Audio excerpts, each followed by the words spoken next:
Hi everyone, നിങ്ങളെല്ലാവരും സുഖമായിട്ടിരിക്കുന്നത് ഞാൻ കരുതുന്നു. ഇന്നത്തെ നമ്മുടെ റെസിപ്പി ഒരു വെജിറ്റേറിയൻ റെസിപ്പിയാണ്. ചെറുപയർ വെച്ച് തയ്യാറാക്കാൻ പറ്റുന്ന വളരെ സിമ്പിളായിട്ടൊരു അടിപൊളി റെസിപ്പിയാണ്. എല്ലാവരും വീഡിയോ കാണണം. എൻ്റെ വീഡിയോ ആദ്യമായിട്ടാണെങ്കിലും കാണുന്നുണ്ടെങ്കിൽ ഇതുവരെ ചാനൽ സബ്സ്ക്രൈബ് ചെയ്യാത്തവരുണ്ടെങ്കിൽ പ്ലീസ് ഒന്ന് സബ്സ്ക്രൈബ് ചെയ്ത് തന്നെ സപ്പോർട്ട് ചെയ്യുക. മാത്രമല്ല തൊട്ടടുത്ത് കാണുന്ന ബെല്ലൈക്കണിൽ ഓൾ എന്ന ഓപ്ഷൻ കൂടി എനേബിൾ ചെയ്യുക. അപ്പം നമ്മുടെ റെസിപ്പി എങ്ങനെയാണ് പ്രിപ്പയർ ചെയ്യുന്നത് നോക്കാം. ഇതിനായിട്ട് ഞാനിവിടെ ചെറുപയറാണ് ആദ്യം വേവിച്ചെടുക്കാൻ പോകുന്നത്.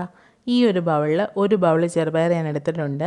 നന്നായിട്ട് കഴുകി വൃത്തിയാക്കി കുക്കറിലിട്ട ശേഷം ആവശ്യത്തിന് വെള്ളവും ഉപ്പും ചേർത്ത് മീഡിയം ഫ്ലെയിമിൽ വെച്ച് ഒരു 3-4 വിസിൽ.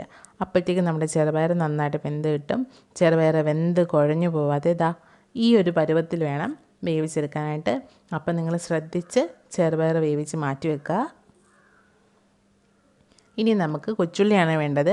കൊച്ചുള്ളി ഇല്ലെങ്കിൽ ഒരു ചെറിയ സവോള എടുത്താലും മതിയാകും. ഇത് ഞാനൊരു 10 കൊച്ചുള്ളി എടുത്തിട്ടുണ്ട്. ഇനി ഒരു ചെറിയ കഷ്ണം ഇഞ്ചി എടുക്കുക. ഇഞ്ചി കൂടിപ്പോവരുത്. ഇനി നമുക്ക് 5 അല്ലി വെളുത്തുള്ളിയാണ് വേണ്ടത്. പിന്നെ വറ്റൽമുളക് ഇല്ലെങ്കിൽ മുളക് പൊടി ചേർത്താലും മതിയാകും. വറ്റൽമുളക് സെപ്പറേറ്റ് ചതച്ച് വെക്കുക. പിന്നെ ഇഞ്ചിയും കൊച്ചുള്ളിയും വെളുത്തുള്ളിയും കൂടെ ചതച്ച് വെക്കുക. ഇനി നമ്മുടെ പാൻ ചൂടായി വരുമ്പോഴത്തേക്ക് അതിലേക്ക് 3 ടേബിൾ സ്പൂൺ വെളിച്ചെണ്ണ ചേർത്ത് കൊടുക്കാം. വെളിച്ചെണ്ണ നന്നായിട്ട് ചൂടായി വരുമ്പോഴത്തേക്ക് കടുക് പൊട്ടിച്ച് കറിവേപ്പിലയും കൂടെ ചേർത്ത് കൊടുക്കുക. അതിനുശേഷം നമ്മുടെ ഉള്ളിയുടെ മിക്സില്ലേ അത് ഇതിലേക്ക് ചേർത്ത് ഒന്ന് നന്നായിട്ട് ഇളക്കി കൊടുക്കുക.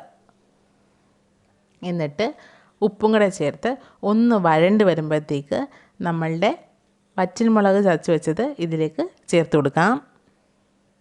എന്നിട്ട് ആ മുളകിൻ്റെ മണമൊക്കെ നന്നായിട്ട് മാറി ഒന്ന് മൂത്ത് വരണം.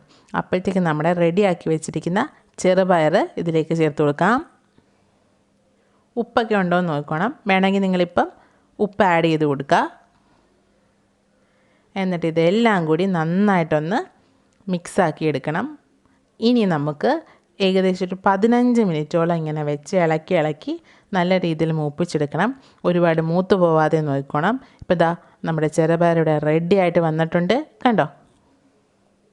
ഇത് കഞ്ഞിയുടെ കൂടെയും ചോറിൻ്റെ കൂടെയൊക്കെ അടിപൊളി കോമ്പിനേഷനാണ്. നിങ്ങളെല്ലാവരും ട്രൈ ചെയ്ത് നോക്കണം.